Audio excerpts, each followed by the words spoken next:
Olá, muito boa noite para todo mundo. Depois de vencer o Morro do Juramento com certo padecimento da boiada, a comitiva estradeira do Terra Viva DBO na TV atravessou a Chapada em marcha mais compassada. E tendo armado arranchamento na entrada desta freguesia hospitaleira, convido agora os amigos aqui moradores para apreciar a nossa função novidadeira, que já vai começando com a apresentação da prosa brideira do dia. No arremate do 2022, que agora já é passado, e está guardado na memória e nos arquivos da história, o CPEA, que é o Centro de Estudos Avançados em Economia Aplicada da Exalc de Piracicaba, aqui no estado de São Paulo, divulgou na última quinta-feira o seu balanço a respeito do setor leiteiro no trecho derradeiro do ano. E o resultado, mesmo sendo esperado, deixou o produtor brasileiro mais preocupado em relação ao rumo que o carretão está embicado no eito. O caso acontecido foi que o preço pago ao fazendeiro em dezembro, pelo produto que tinha sido entregue na usina em novembro, ficou em R$ 2,52 por litro na média nacional. Este valor representou mais um dolorido tombo, o quarto seguido, agora de 6,2% na comparação com o pagamento anterior. Assim mesmo, falando em termos reais, ou seja, descontando a inflação oficial registrada no período considerado, esta cotação atual ainda ficou 13,9% acima daquela que tinha sido registrada no mês correspondente do ano retrasado. Praticamente a mesma coisa aconteceu com o preço médio do ano recém-terminado, que foi de R$ 2,68 por litro, ou 13,2% a mais do que nos 12 meses de 2021. A explicação para este comportamento do mercado é o forte emagrecimento da produção nacional, provocado por uma conjuminação de motivos, sendo que o principal foi a disparada no custo da atividade, especialmente na metade aberdeira do ano, quando a dificuldade de fechar a conta obrigou muita gente a largar a mão dessa lida e procurar outro meio de vida. Aí, por conta do apertamento da oferta, o preço foi subindo em disparada desde o pagamento ao pecuarista, na indústria laticinista e na geladeira do comércio varejista. A questão foi que essa alta desembestada assustou a população e o sumiço do consumidor acabou criando uma pressão na direção contrária, com o distribuidor forçando uma queda para não perder de vez a freguesia, E o vento virou de lado mesmo quando o calendário entrou na metade fechadeira do ano, com a chegada da safra do capim e a recuperação da produção aqui no nosso terreiro, e também com o substancioso crescimento das importações de produtos estrangeiros. O resultado é esse que a gente está vendo agora, com o carretão se largando de novo no rumo de descida do estradão. Dando continuação na função, e conforme já tinha sido anunciado antes mesmo do começo da nossa apresentação, o assunto que será tratado agora é o mercado do boi magro e da reposição. De acordo com o relatório mais recente feito pela Scott Consultoria, a relação de troca para o pecuarista paulista está melhor para a categoria de machos jovens na comparação feita ano a ano. Em dezembro de 2022, eram necessárias 8,34 arrobas de boi gordo para a aquisição de um bezerro de desmama, um ganho de 9% em relação ao mesmo período do ano retrasado. Já para as categorias de animais mais erados, o que aconteceu foi o contrário. No caso do garrote, a troca piorou 2%, sendo que o invernista agora gasta o equivalente a 0,22 arroba a mais para comprar o mesmo tipo de animal do que em 2021. Para o boi magro, o poder de compra piorou 11%, com o preço passando de 11,99 arrobas de boi gordo no derradeiro mês de 2021 para 13,34 arrobas no final do ano passado. A firmeza do boi gordo aqueceu o mercado de reposição nos últimos 2 anos. Com a forte retenção de fêmeas entre 2021 e 2022, a oferta de bezerros aumentou em 2022, pressionando as cotações para baixo, uma situação que pode continuar ao longo de 2023, principalmente para as categorias de maior era. Desde o começo de 2022, os preços dos bezerros estão em movimento de queda contínua, um cenário que favorece os negócios com categorias mais jovens, principalmente fêmeas, com o pecuarista de cria já pensando na retomada da produção de bezerros na virada do ciclo. Com ajustes positivos no mercado do boi gordo nas últimas semanas do ano, a demanda pela cria melhorou um pouco, comparada ao segundo semestre, mas ainda continua em passos lentos. As chuvas estão frequentes e o pasto está se recuperando e dando maior poder de negociação para quem tem esse tipo de animal para vender. E estando a carpa adiantada, a gente já pode fazer uma parada para tomar um gole d'água na beira do corguinho, mas já que a gente vai pegar de novo a enxada para terminar logo a empreitada. Estamos de volta e com a boiada já marchando de novo na estrada, em toada sossegada, a gente vai dando continuação na função, anunciando a apresentação do nosso quadro Pecuária em Alta, uma produção da Alta Genetics do Brasil. Acompanhem.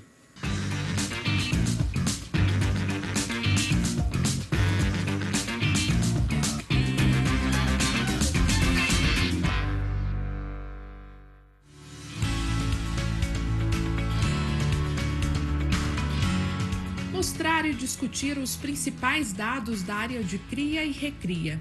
Esse é o objetivo do programa Alta Cria, que avalia informações da eficiência de colostragem, morbidade, desempenho, imortalidade e diferentes tipos de criação. Após 6 anos do levantamento de dados do programa Alta Cria, a gente vê aí um fechamento de dados espetacular. A cada ano, as fazendas vêm evoluindo e vêm trazendo muita informação valiosa a nível nacional.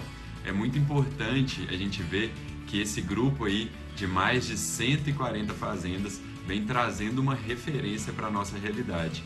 E a gente vê outras fazendas se espelhando e buscando melhorar a cada vez mais, sem dúvida que vai trazer um impacto muito grande para o sistema de produção de leite, onde hoje o foco se torna a criação das bezerras e das novilhas leiteiras. Ele traz vários caminhos, várias ferramentas para essa evolução na criação, porque tem muito conhecimento técnico, então tem um grupo de WhatsApp, tem muitos fazendeiros lá dentro, tem vários conselheiros, sempre tentando ajudar, sempre tentando levar conhecimentos e pesquisas aplicadas no campo. E além disso, hoje o programa Alta Cria, ele mostra os números, mostra a realidade das fazendas e mais que mostrar a realidade das fazendas, é um padrão de comparação.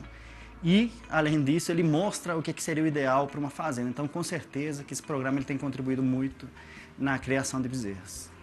O Alta Cria é o primeiro programa nacional de levantamentos de dados de bezerras leiteiras e já alcançou a marca de 135 mil bezerras avaliadas. Normalmente as fazendas não davam muita importância à criação de bezerras. As bezerras eram criadas, mas ninguém se preocupava com a colostragem, os números de doenças não eram levantados, o ganho de peso dessa categoria não era levantado. O número que a gente tinha na maior parte das fazendas era de mortalidade, mesmo assim em poucas fazendas. O programa Alta Cria veio trazer uma necessidade, mostrar a necessidade de um foco na criação de bezerras, com levantamento de dados, para que com aqueles dados a gente pudesse, em cada fazenda, melhorar essa etapa da criação. Com isso, o que a gente observou? Nós passamos a ter animais desaleitando mais pesados, animais morrendo menos e fomos vendo os dados aí de evolução na produção de leite na primeira lactação e vamos ver dados aí também de segunda lactação. Então o impacto foi muito grande e é muito prazeroso trabalhar com esse programa e ver isso, ver essa evolução dos produtores e de todos nós, professores e técnicos. Sem dúvida nenhuma, o programa Alta Cria foi um grande diferencial quando foi lançado, porque foi o primeiro programa que trouxe esse olhar para uma fase da criação que os produtores pouco olhavam, né? Para as bezerras, sempre produtores muito preocupados com a produção em si, com as vacas que estão em lactação, mas se olhava pouco para essa categoria que a gente sabe que é tão importante. O Alta Cria trouxe esse olhar que possibilitou que as fazendas melhorassem essas criações de bezerras. Este ano, o programa apresentou dados de 138 fazendas parceiras entre os maiores produtores de leite do país, distribuídas em 13 estados brasileiros. O Alta Cria, desde que começou em 2017, ele vem revolucionando a criação de bezerras no Brasil.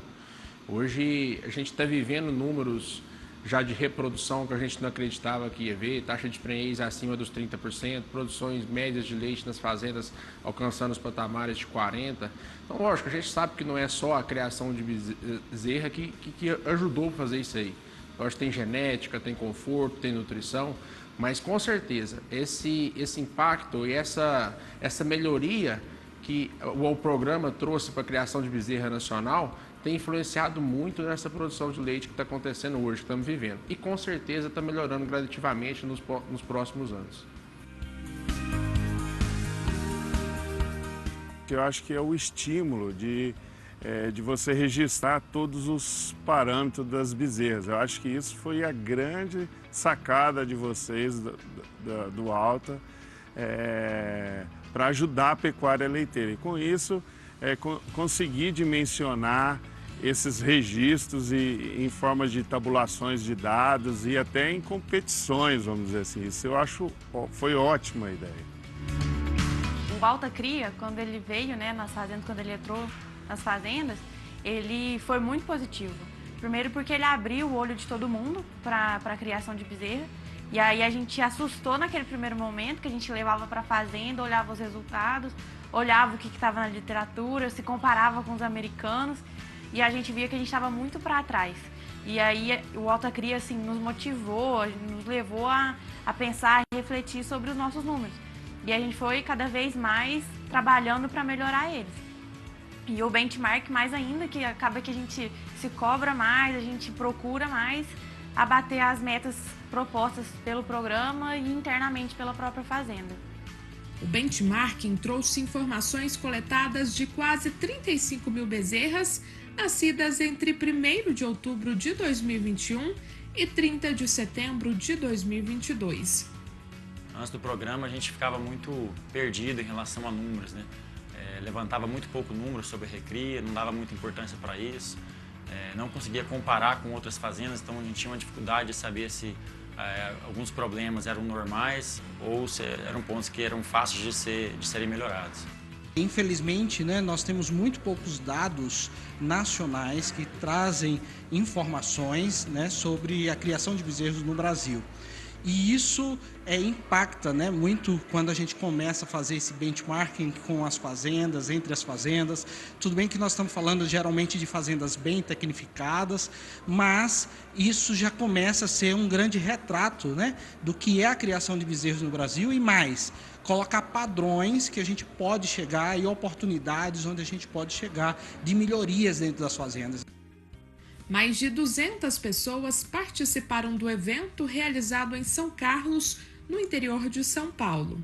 Esse simpósio é sensacional porque ele é bastante focado no tema, né, de criação de bezerras, e ele permite que a gente invista um dia inteiro, né, discutindo o que tem de mais recente em pesquisa, nas práticas que muitos consultores têm recomendado, que os produtores têm adotado nas propriedades, e isso tem trazido uma evolução enorme no que diz respeito à criação das bezerras, com menor mortalidade, menos morbidade e aumento na produção de leite futura.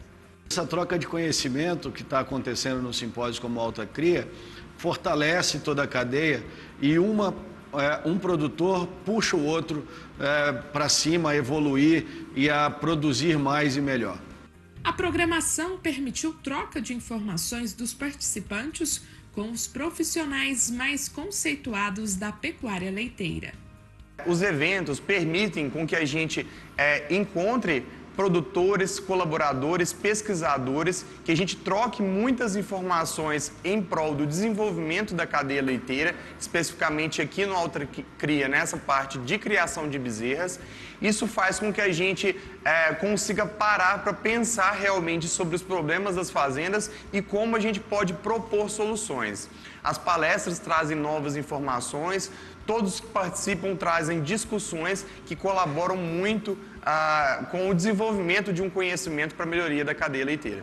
O simpósio mostra o que a gente tem de mais novo na pesquisa, com dados de fazenda, dados reais, e essa troca de experiência entre os conselheiros, entre os produtores, entre os funcionários da fazenda é muito rico, permite incorporação de novas tecnologias na realidade, prospecção de novas pesquisas, de problemas reais que estão acontecendo.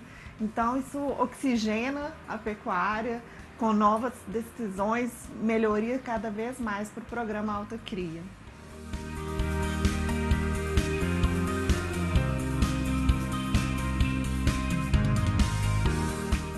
Quer saber mais sobre o programa Alta Cria? Entre em contato com um de nossos representantes.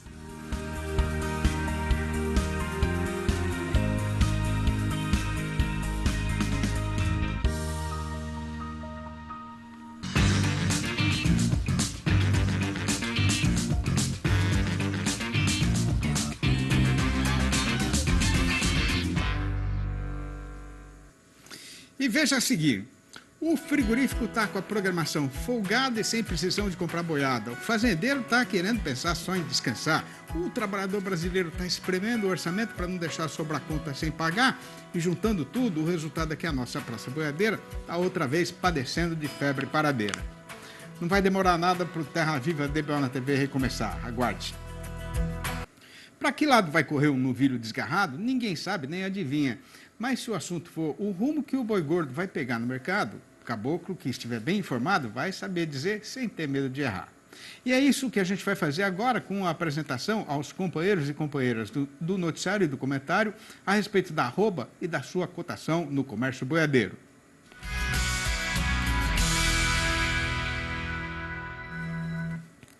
Na Chapada e no Grotão, a zoada de rojão já amainou, a folia violeira foi até o raiar do dia, mas sossegou, de modo então que a passarada já pôde fazer de novo a alvorada para avisar o povo do sertão que o ano novo já está chegado e entrado e a hora agora é de voltar a trabalhar.